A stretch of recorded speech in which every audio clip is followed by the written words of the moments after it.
Hello everyone and welcome to Coders of Pune. Today, we're diving into Unit 4 of Computational Statistics, focusing on statistical methods.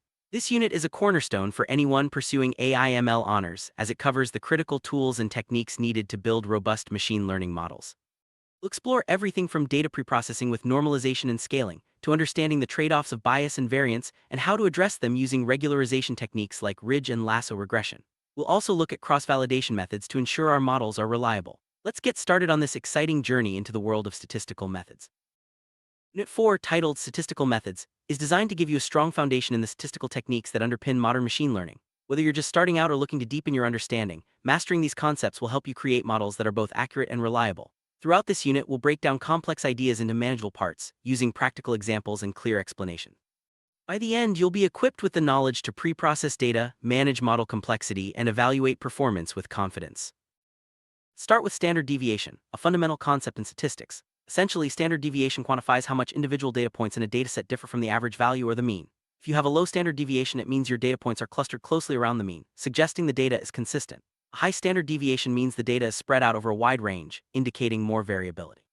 Now, let's look at the formulas for a population and a sample.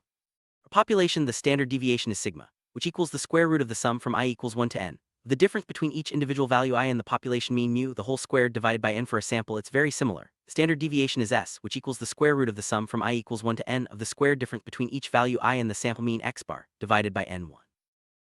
In analyzing datasets, interpreting the standard deviation can reveal important insights. For example, in a dataset with a low standard deviation, most values are close to the mean, making predictions more reliable. Conversely, a high standard deviation means the data is more dispersed, which could indicate outliers or a more diverse population.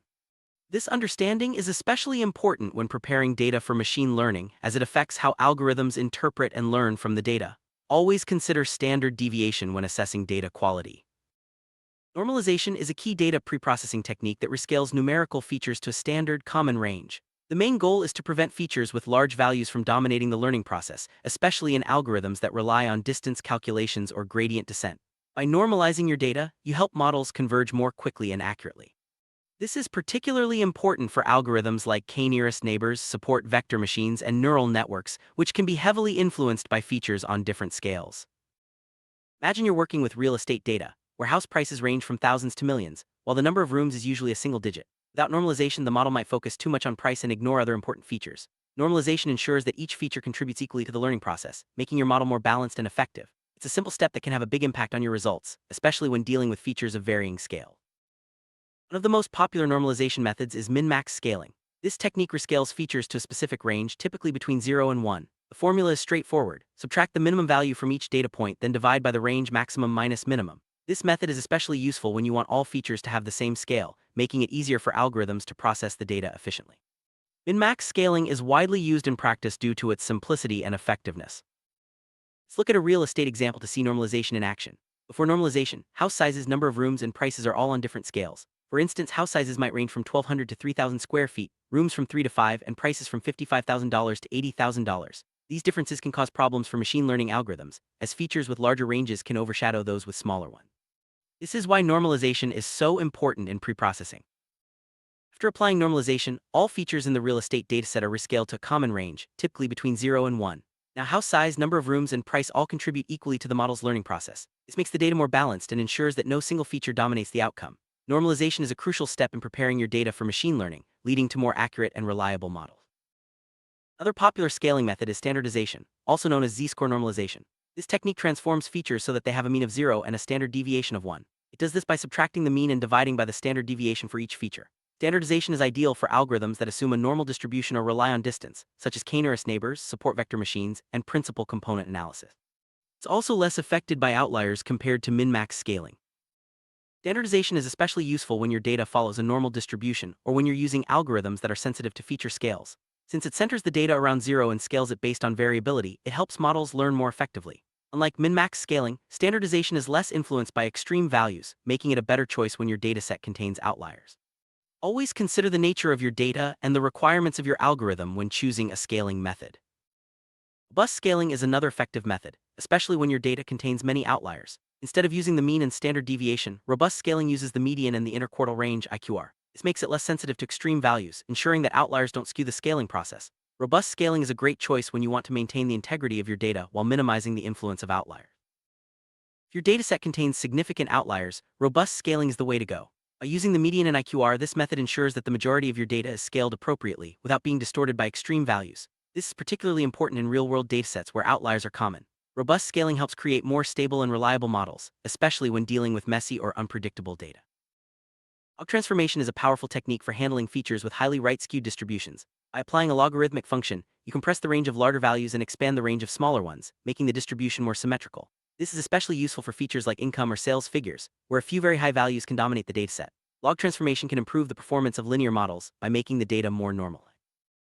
Log transformation is particularly helpful when you have features with a long tail of high values. By compressing these values, you reduce their influence on the model and make the data more manageable. This technique is commonly used in financial datasets such as income or sales, where a few outliers can skew the results. Applying a log transformation can lead to better model performance and more accurate prediction.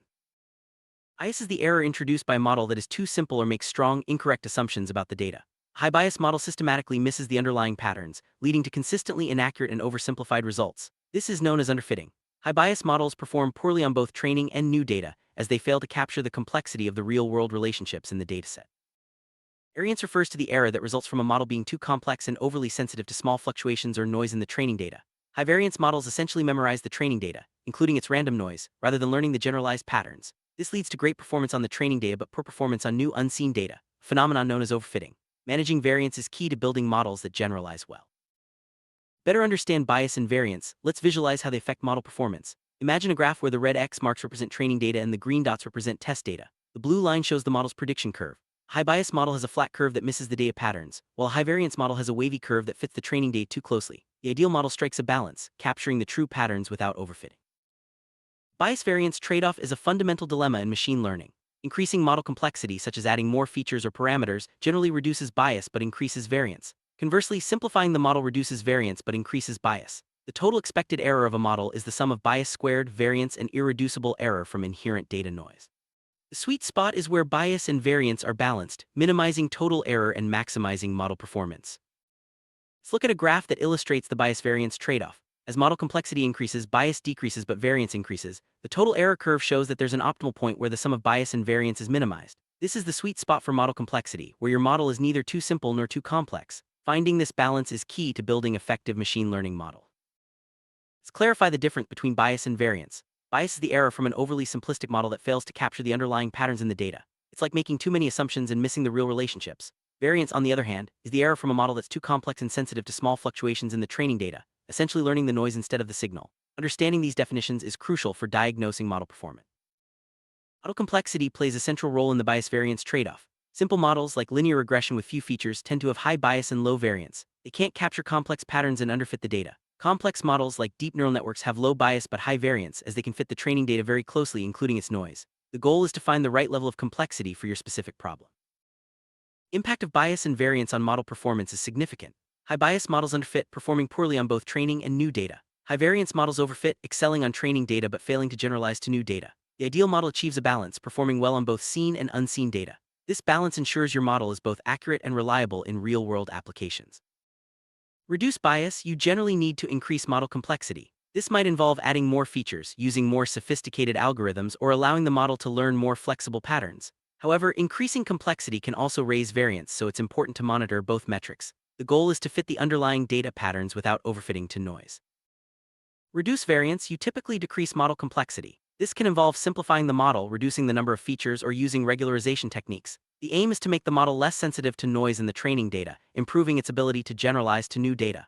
Regularization is a powerful tool for managing variance, which we'll discuss in detail next. Bias and variance are inversely related. As you increase model complexity to decrease bias, variance tends to increase and vice versa. The challenge is to find the sweet spot where both bias and variance are at optimal low levels. This balance is essential for building models that are both accurate and robust, capable of performing well on new, unseen data. Regularization is a set of techniques used to prevent overfitting in machine learning models. It works by adding a penalty term to the model's loss function, discouraging the model from becoming too complex or relying too heavily on any single feature. Regularization trades a small decrease in training accuracy for a significant improvement in the model's ability to generalize to new, unseen data. Let's explore how regularization works and why it's so effective. Core idea behind regularization is to modify the optimization objective of the model. Instead of just minimizing the error on the training data, the model now minimizes a new objective that includes a regularization term. This term penalizes large or unnecessary coefficients, encouraging the model to be simpler and more generalizable. The strength of the penalty is controlled by tuning parameter, often denoted as letter 1D706. Regression, also known as L2 regularization, adds a penalty term proportional to the sum of the squared values of the coefficients. This technique shrinks the coefficients towards zero but rarely makes them exactly zero. Ridge regression is especially useful for models with many relevant features and is effective at handling multicollinearity, where independent variables are highly correlated. It helps create more stable and reliable models. Objective function for ridge regression combines the usual loss, such as mean squared error, with a penalty term that sums the squares of the coefficients, multiplied by a regularization parameter. This approach discourages large coefficients, leading to a more balanced model. Ridge regression is particularly effective when you have many features that are all potentially important, as it keeps all coefficients but reduces their magnitude. Lasso regression, or L1 regularization, adds a penalty term proportional to the sum of the absolute values of the coefficients. Unlike ridge, Lasso can shrink some coefficients exactly to zero, effectively performing automatic feature selection. This makes the model simpler and more interpretable by eliminating irrelevant features. Lasso is a great choice when you have many features but suspect that only a few are truly important. Objective function for Lasso regression combines the standard loss with a penalty term that sums the absolute values of the coefficients, multiplied by the regularization parameter letter 1D706. This approach can shrink some coefficients to zero, effectively removing them from the model. Lasso is particularly useful for feature selection, helping you build simpler, more interpretable models that focus on the most important variable. Both ridge and Lasso regression add penalty terms to the loss function. They differ in how they treat coefficients. Ridge shrinks all coefficients but keeps them in the model, making it suitable when all features are relevant. Lasso, on the other hand, can eliminate some coefficients entirely, making it ideal for feature selection. Choosing between ridge and Lasso depends on your data and modeling goals. Regularization parameter, often called lambda, controls the strength of the penalty in both ridge and Lasso regression. A higher lambda increases the penalty, leading to simpler models with smaller coefficients. A lower lambda reduces the penalty, allowing the model to fit the training data more closely. Tuning lambda is essential for finding the right balance between bias and variance. Selecting the right regularization technique depends on your dataset and modeling objectives. If you have many features and suspect that most are important, ridge regression is a good choice. If you want to perform feature selection and simplify your model, Lasso regression is more appropriate. Sometimes a combination of both, known as elastic net, is used to leverage the strengths of each method.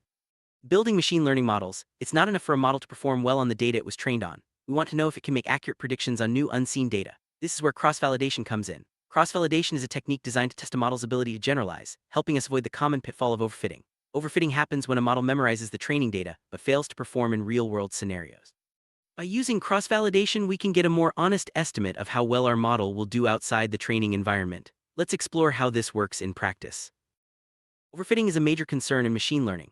Imagine a student who memorizes answers for a test but can't answer new questions. Similarly, an overfitted model performs well on its training data but poorly on new data. Cross-validation helps us detect and prevent this by evaluating the model on multiple subsets of data.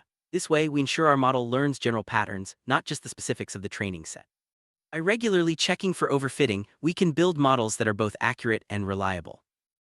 A-fold cross-validation is a popular method for evaluating machine learning models. The idea is simple: split your dataset into k equal parts or folds. In each round, one fold is used as the test set, while the remaining k1 folds are used for training. This process is repeated k times, so every data point gets a chance to be in the test set. By averaging the results from each round, we get a more reliable estimate of the model's performance. This technique ensures that every data point is used for both training and validation, making the evaluation robust. First step in k-fold cross-validation is to divide your dataset into k equal-sized folds. For example, if you have 100 data points and choose k equals 5, you'll create 5 folds with 20 data points each. This random division ensures that each fold is a good representation of the whole dataset. By splitting the data this way, we prepare for a thorough evaluation where every data point will be tested exactly once. This step sets the foundation for the iterative process that follows. Next, the k-fold process enters its iterative phase. For each of the k rounds, one fold is set aside as the test set, while the remaining k1 folds are combined to form the training set. The model is trained on this training set, learning from the majority of the data. This rotation ensures that every data point is used for both training and testing, providing a comprehensive evaluation. By repeating this process k times, we minimize the risk of bias in our performance estimate. For training the model in each iteration, we evaluate its performance on the test fold. This could involve measuring accuracy, error rate, or any other relevant metric. Each fold provides an independent performance score, reflecting how well the model predicts unseen data. By collecting these scores across all k rounds, we gain a detailed understanding of the model's strengths and weaknesses. This step is crucial for identifying consistent performance and spotting any potential issue. As all k iterations are complete, we aggregate the results. This means calculating the average of the k performance scores obtained from each fold. The final score gives us a robust estimate of the model's real-world performance. By relying on the average, we avoid trusting any single test result, which might be influenced by random chance. This approach provides a more reliable and unbiased measure of how well our model is likely to perform on new data. See k-fold cross-validation in action with 100 data points and k equals 5. We split the data into 5 folds, each containing 20 points. In the first run, we train the model on folds 2 through 5 and test on fold 1. We record the performance, say 91% accuracy. In the second run, fold 2 becomes the test set and the model trains on the other 4. This process continues until each fold has served as the test set 1. After all 5 runs, we have 5 separate accuracy scores. After completing all 5 runs in our k-fold example, we have 5 accuracy scores, perhaps 91%, 88%, 95%, and so on. To get the final cross-validation score, we simply average these results. For instance, if the average comes out to 91.4%, this is our best estimate of the model's real-world accuracy. This method ensures that every data point has been tested, and the final score reflects the model's overall reliability. LOOCV, leave one out cross-validation, is a specific type of k-fold cross-validation where the number of folds, k, is equal to the number of data samples, n. In this method, the model is trained on n1 data points and tested on the single data point left out. This process is repeated n times, with each data point serving as the test set exactly once. LOOCV, we start by dividing the dataset into as many folds as there are data points. For 100 data points, we create 100 tiny folds, each containing just 1 point. This setup ensures that every single data point will be used as a test set exactly once. It's a meticulous approach that leaves no data point untested, making it ideal for small, critical datasets. LOOCV process repeats 100 times. In each run, one data point is left out as the test set, and the remaining 99 points form the training set. The model is trained on nearly the entire dataset, maximizing the information it can learn. This cycle continues until every data point has had a turn as the test set, ensuring a comprehensive evaluation. After training the model in each LOOCV iteration, we test it on the single held-out data point. We record the error or accuracy for that point. This process is repeated for every data point, resulting in 100 individual performance scores. By evaluating each point separately, LOOCV provides a detailed picture of the model's predictive ability. Once all 100 runs are complete, we aggregate the results by averaging the 100 individual error scores. This average gives us the final LOOCV error, which is considered the least biased estimate of model performance. Because the training set in each run is nearly the entire dataset, LOOCV minimizes bias and provides a trustworthy evaluation, especially valuable for small datasets. LOOCV offers the lowest possible bias in performance estimation because each training set is almost the entire dataset.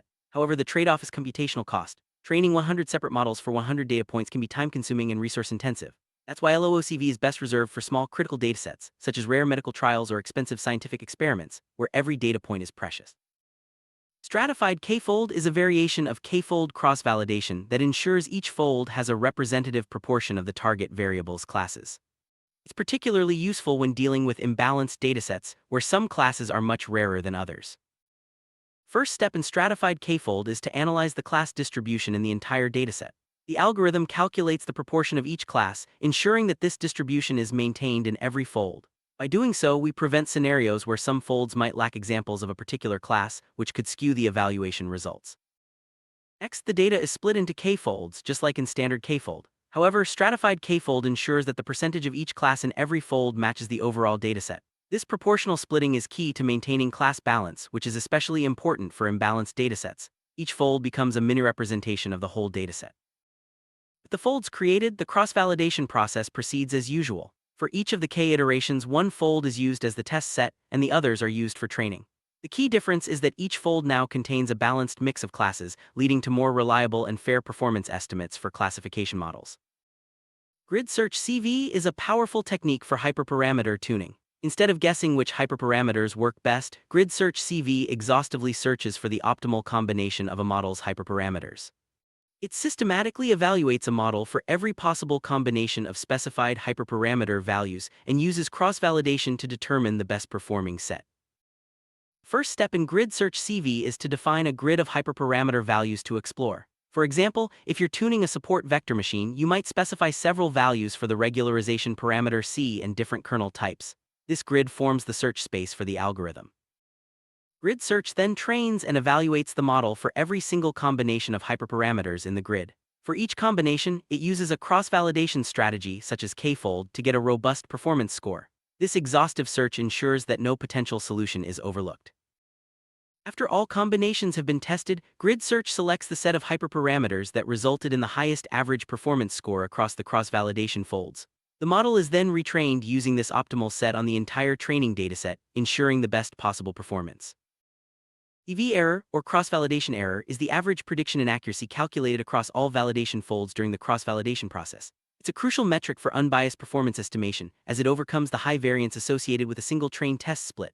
By averaging errors across multiple folds, we get a more stable and reliable measure of model performance. Primary purpose of calculating CV error is to provide an unbiased estimate of a model's predictive ability. It helps detect overfitting. If a model has low training error but high CV error, it's likely memorizing noise rather than learning general patterns. Monitoring CV error is essential for selecting the best model and tuning hyperparameters effectively. In tuning hyperparameters, CV error serves as the score used to select the best combination. For example, when using grid search CV, the set of hyperparameters that produces the lowest CV error is chosen. This ensures that the selected model generalizes well to new data, rather than just fitting the training set perfectly. Key concept in model evaluation is the bias-variance trade-off. Bias is the error from an overly simplistic model, while variance is the error from an overly complex model that memorizes noise. The goal is to find the optimal model complexity that minimizes total error. Cross-validation and CV error help us strike this balance, ensuring our model is neither underfitting nor overfitting. Regularization techniques are used to prevent overfitting by adding a penalty to the model's loss function. Ridge regression, L2, shrinks coefficients towards 0 but doesn't eliminate them, while Lasso regression, L1, can shrink coefficients to exactly 0, effectively performing feature selection. These methods help control model complexity and improve generalization. For building models, it's important to understand your data. Standard deviation measures how spread out data points are from the mean. A low standard deviation means data points are clustered closely, while a high one means they are spread out. This information helps in choosing the right preprocessing and modeling strategies. Normalization is a technique to rescale numerical features to a standard range, typically between 0 and 1. This prevents features with large values from dominating the model. Common methods include min-max scaling, standardization, robust scaling, and log transformation. Proper normalization ensures fair treatment of all features during model training.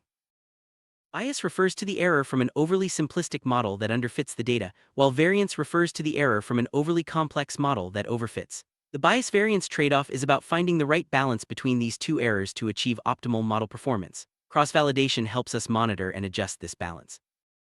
Every robust machine learning project starts with careful data preparation.